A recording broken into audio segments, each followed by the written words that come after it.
Hi everyone and welcome back to my channel. I hope you're having a wonderful week. I thought today we could do the YouTube Made Me Buy It challenge. I've seen a lot of these going around. I think they've been around for a while, but I just started seeing more and more of them and I thought it'd be really fun.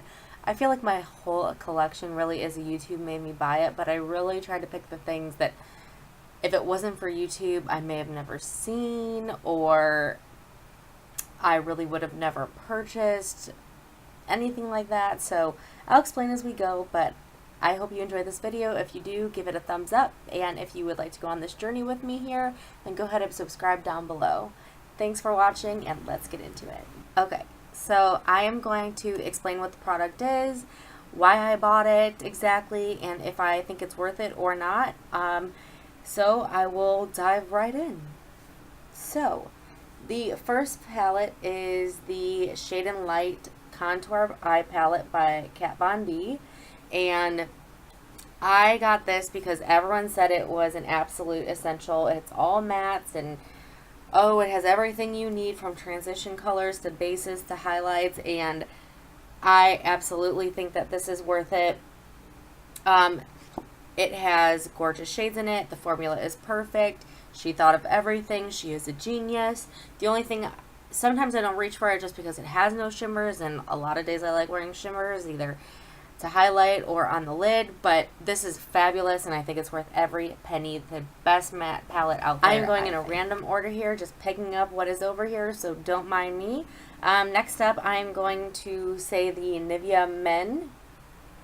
What is this? The Sensitive Post Shave Balm as a primer. I will say that I think this definitely works. I just don't reach for it. I tend to go for the Makeup Forever or my Professional. Even though I'm not oily, I still feel like I have a lot of blackheads and stuff I need to cover up. But this really does work. I just need to use it more. It's so big. I don't put it in my vanity. I put it in the dresser, and I just kind of use what's near me. But it really does work, and it's like $6 for this giant bottle. So I do think it's worth it. Next up is my first expensive foundation I ever bought, which is the Makeup Forever Ultra HD foundation, and this was everywhere. Oh my gosh, everyone was saying you had to have it, you must get it, and so I caved, and this was the first expensive foundation that I bought, and I gotta tell you, I love it. I think that it is great, especially for camera use, or if you're filming or video use, something like that. It is not very full coverage. It will clear up your face, but it looks gorgeous on camera. It is unlike any other foundation on camera. So I do think that is also worth it. You're going to think, I promise I do not think everything is worth it, but that I definitely do. Okay, next up is the Laura Mercier, loose setting powder in translucent. I think this is good. It doesn't cake up, it doesn't separate or anything like that. I just don't think it's magical. A lot of people say it makes their concealer not crease, and I don't notice that it makes anything not crease or crease more. It's just kind of there. It's pretty. It doesn't do anything bad. I don't know that it's worth it for me, but I really do like their Candlelight Loose Illuminating Powder. Now this I do think is worth it. It does the same thing as the translucent powder, but it gives a little glow to the skin, and it's even good for fairer skin, so I tend to go for this one more. That is just me. Next up, I have the Anastasia Brow Wiz and their definer, and I do love both of these. YouTube definitely made me buy these, and Instagram. Oh my god, I swear.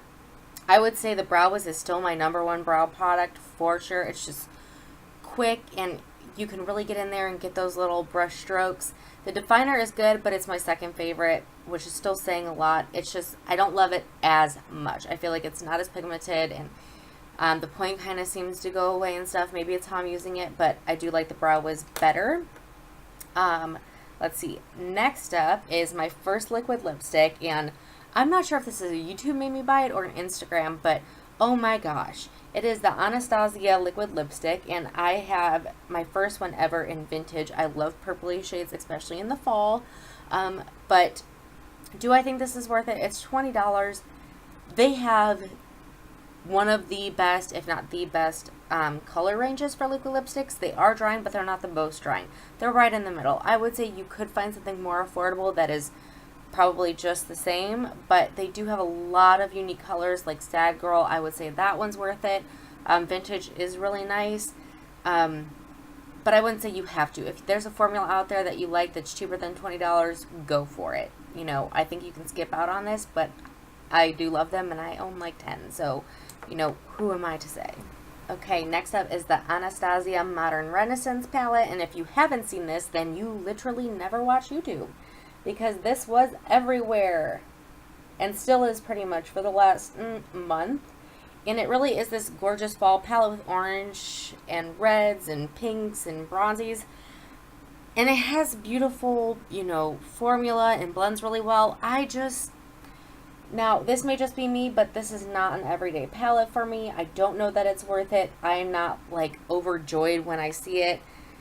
I tend to go, well, crap. Where's my base? There's not enough mattes. Where's my... Oh, I have one transition shade pretty much. I don't know. I just tend to look at it and not get super excited. Maybe that's just me. I tend to get more creative with cooler tones, but a lot of people love it. I'm just not overjoyed with it, but... it's a good formula. It's probably their best one yet. I haven't tried the Mario, but that one is probably their best one yet that I've tried. Okay, so next up is the Hoola Bronzer by Benefit, and it comes with this little brush inside, which is kind of stiff and hard and prickly, but you know, a lot of people love this. Oh my gosh, this has been around YouTube for years and years and years. People use it to bronze up their face and contour, and I'm just okay with it. It's not patchy, it blends well, it looks pretty, but I don't put it on my face and go, wow, I look so much better. Oh, look at that tan. It's not orange, I will give it that. I'm just not wowed by it, but maybe I'm just weird, which is totally probably it. Next up is this, and I'm sure you all have this. The Nars Creamy Concealer, and I have mine in Chantilly, and I hated this. I didn't understand why anyone liked it. It creases so bad under my eyes. Oh my gosh. And I never went back to it. And then I thought, let me try it for spot concealing. And I did. And it's perfect for spot concealing. It's probably my favorite one for spots concealing. It's super pigmented. It dries down not too quickly, but quickly enough. It is really good for spot concealing. I do not like it for under the eyes. I'm just saying. So if you're going for it under the eyes, that would not be my advice, but you do you. Okay, next up is the Marc Jacobs Lip Gloss in Sugar Sugar, and wow, this took me months to track down. Months. I looked in at least 2, if not 3 states. Long story, but anyways, I looked in multiple states and could not get this for months. Months in stores. Oh my gosh, or online. It was always sold out online. But this was because Jaclyn Hill said on her channel she loved Marc Jacobs and especially Sugar Sugar. Holy cow. Except she's right. This is the best gloss I have ever tried. I am not a gloss person. Never have been. I've always been diehard for just normal lipstick. But this isn't sticky. It is pigmented enough to wear alone, or it goes great over lipsticks. It does not dry out or get weird or crusty or anything like that. It is beautiful. I want it in every color. My favorite is actually in Moonchild. What is that? Why am I forgetting? Moonstone? Oh my gosh. What is this?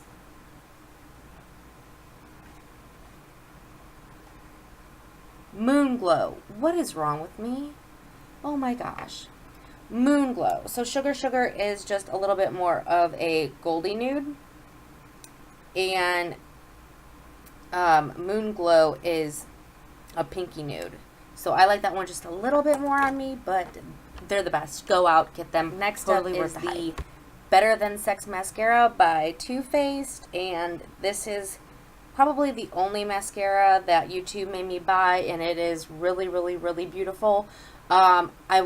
I would say it's worth the hype. It's really good. It does clump up your lashes, but it doesn't make only like 4 lashes. It gives you a lot of volume, thickness. It is beautiful, but I wouldn't say it's the best mascara. It's one of the best, but it's not Oh my gosh, there's nothing better. I love Sephora's The Mascara a lot, and I also like L'Oreal, the one in the black tube with the gold lid, that one a lot too. This one is really good. I can't say anything bad about it, but I think that if you're deciding between an expensive lip gloss or an expensive mascara, I think that the drugstore constantly has great mascara, so I would go with the expensive lipstick. Just saying. Next up is the Tarte Shape Tape Concealers, and holy moly.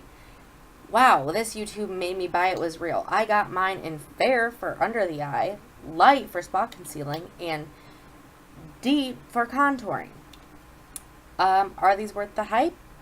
Yeah. $24, you get like double what you normally do in another one. They're super pigmented, super fast to blend. I think these are the quickest to blend out of any concealer I have, which is important for me before work. I still like the Nars concealer for spot concealing more, but I have nothing bad to say about these, really. They crease. They are one of the least creasing concealers that I've ever tried, for sure. I think only the NYX HD creases less for me, but these are so good. I do hope they expand the shade range. I actually think that they are, but 6 shades is not enough, especially they need to go more for the deep shades. They're just, if I'm using this to contour and this is one of the deeper shades, I'm about as ghostly as you can get, so they definitely need deeper shades. But it is a great product. $24 for like double what you usually get. The next one I talked about in my last video, so I won't be long, but it is the Morphe 350 palette, and it's a bunch of reddish and orangey shades. It's perfect for the fall, and yes, I do think it's worth it. With discount codes and stuff, it comes to about $24, $25 with shipping. That's less than $1 per eyeshadow, and they are buttery and blendable. I totally think they're worth it. Alright, second to last is the Kat Von D Shade and Light Contour Palette, and it looks like this. Of course, I think this is worth it. YouTube definitely made me buy it, especially, damn, Jaclyn Hill, she is just so good at making you buy stuff. Wow. This is beautiful. She makes one of the best, not if the best powders on the planet. At first I didn't like it because I was using the banana shade, and then I realized that I'm not dark enough for the banana shade because everyone was talking about the banana shade. Leesa, you are more fair than most of the people out there, so stop using everything they're using, especially for the face part. I always have to tell myself that. But yes, these are blendable, beautiful, just lovely. I'm so glad that she got reusable pans now. Get it. You will not be sorry. It's better than anyone I've tried out there. So yeah, it's last but not least is Becca highlighters, especially in Opal and Moonstone. And holy cow, these and the Merry Luminizer by Benefit, which I still can't get because it's sold out everywhere, but that will be a YouTube made me buy it. The first one I bought was definitely Opal because everyone talked about that, and it was just, it's great. I still use it. In fact, I'm wearing it today, and it is gorgeous. But again, Leesa, too dark for your skin tone, especially in the colder months. So, you know, then I went back and I watched more YouTube videos, and fair people said that they wore Moonstone a lot. Sorry, Opal was too dark for me. They wore Moonstone a lot if they were fair, and that worked for them. And so I got that one. And yet it was still a little too dark for me. And don't get me wrong, I still wear them. I don't care. But Becca has the best, hands down, highlighter formulas out there. I don't think anyone will ever beat them. There's a reason that these are like coveted cult products. They will always be. They're gorgeous products. Pearl is my favorite highlighter ever, and I've tried a lot of them. A lot of fair highlighters, or all the ones that I can really, but they're the best. Thank you so much for watching. I know this wasn't as short as I wanted, but it's shorter than I think all the others. If you like this video, again, give it a thumbs up. If you'd like to see this kind of video again, let me know. I pretty much feel like my whole collection is a YouTube made me buy it. Let me know what YouTube made you buy and if it was worth the hype. I'd love to know. Thank you so much for stopping by, and I'll see you next time.